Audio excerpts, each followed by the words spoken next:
আজ আমি বানিয়ে নেব পিঠে। তার জন্য প্রথমে নিয়ে নিলাম চালের গুঁড়ি, দিয়ে দিলাম পরিমাণ মতো নুন, আর দিচ্ছি উষ্ণ গরম জল দিয়ে আটা মাখার মতো এরকম শক্ত করে প্রথমে মেখে নেব। তারপরে আস্তে আস্তে ভালো করে চটকিয়ে আর ফেটিয়ে আমি এবার গ্রেভিটা পাতলা করে নেব।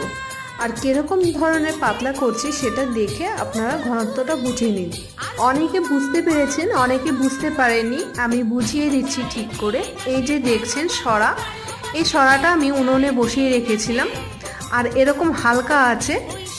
এই গোলাগুলো দিয়ে খানিকক্ষণ রেখে নামিয়ে নিতে হবে। আমি আবার প্রথম থেকে দেখিয়ে দিচ্ছি, দেখে নিন। এই পিঠেটাকে অনেকে অনেক রকম বলে, কাঁচি পোড়া, সরা পিঠে আর চিতই পিঠেও বলে। এবার কারা কেমন বলেন সেটা আমাকে কমেন্টে অবশ্যই জানাবেন। আর নলেন গুড় দিয়ে জাস্ট অসাধারণ জমে গেছিলো।